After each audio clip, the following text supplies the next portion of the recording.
3 दिन पहले अहमदाबाद की अदालत ने सीरियल ब्लास्ट में 38 दोषियों को फांसी की सजा सुनाई, 11 को उम्र कैद की सजा।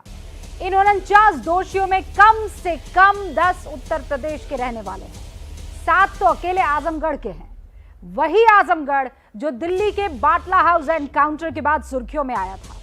अहमदाबाद ब्लास्ट को लेकर अदालत का यह फैसला यूपी के चौथे चरण से पहले एक बड़ा चुनावी मुद्दा बन गया है और इसकी वजह यह है कि फांसी की सजा पाने वाले एक दोषी मोहम्मद सैफ के पिता का समाजवादी पार्टी से कनेक्शन बताया जा रहा है। बीजेपी सैफ के पिता की अखिलेश यादव के साथ तस्वीर दिखाकर लोगों को आगाह कर रही है।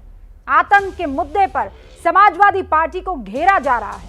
प्रधानमंत्री नरेंद्र मोदी से लेकर उत्तर प्रदेश के सीएम योगी आदित्यनाथ तक यूपी के चुनावी प्रचार में आतंकवाद के मुद्दे को उठा रहे हैं। साइकिल पर सवार होकर बम ब्लास्ट करने पर सवाल उठा रहे हैं। वहीं अखिलेश यादव साइकिल पर सवाल को लोगों का अपमान बता रहे हैं। बीजेपी को चुनौती दे रहे हैं कि सेंट्रल एजेंसी से जांच करा लो। लेकिन बड़ा सवाल यह है कि क्या वाकई सीरियल ब्लास्ट को लेकर समाजवादी पार्टी पर सवाल उठाना ठीक है? क्या वाकई आतंकी के पिता का समाजवादी पार्टी से कोई कनेक्शन है? सवाल यह भी कि क्या आतंक के मुद्दे को उठाना फिजूल की बात है? सवाल यह भी कि क्या किसी आतंकी के पिता का राजनीति में आना मना है? हुंकार की शुरुआत से पहले यह वार पलटवार आप देख लीजिए और पूरे मामले को समझ लीजिए।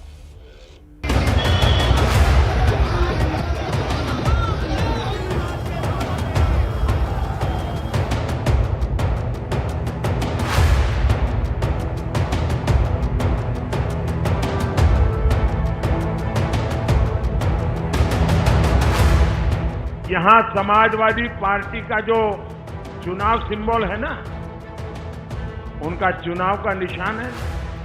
तो शुरू में जो बम धमाके हुए, वो सारे के सारे बम धमाके उन्होंने बम साइकिल पे रखे हुए थे। मैं हैरान हूं, ये साइकिल को उन्होंने क्यों पसंद किया? साइकिल गरीब की है, किसान की, नौजवान की है, फौजी की है, सिपाही की है।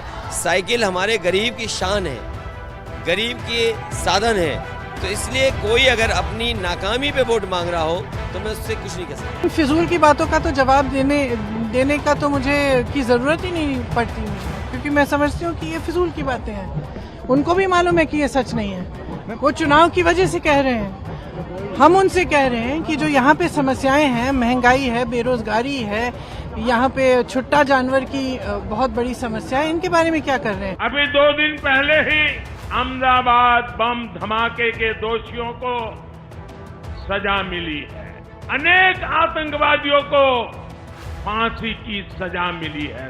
आज मैं विशेष तौर पर इसका जिक्र इसलिए कर रहा हूं क्योंकि कुछ राजनीतिक दल ऐसे ही आतंकवादियों के प्रति मेहरबान रहे हैं।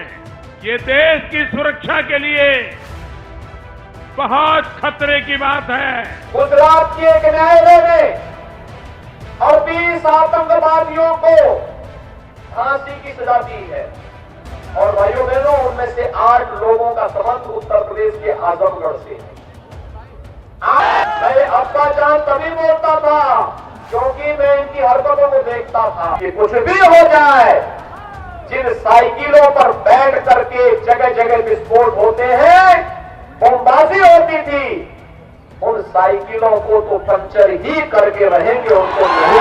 जिन नेताओं की भाषा बदली है वो जनता का समर्थन नहीं पा रहे हैं और इस बार जनता ने भारतीय जनता पार्टी की खटिया खड़ी कर दी है।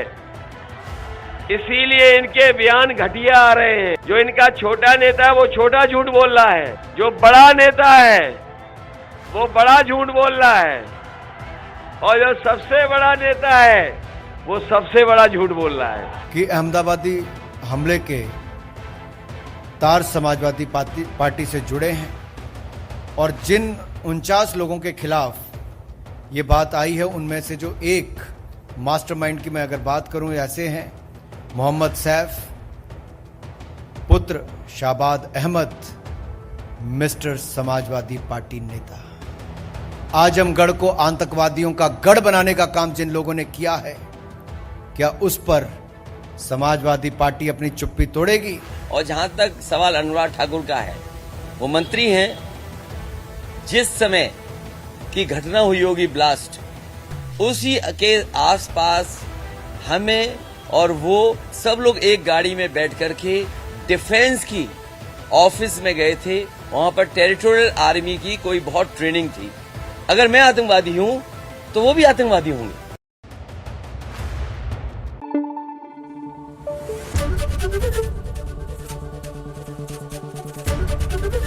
एबीपी न्यूज आपको रखे आगे।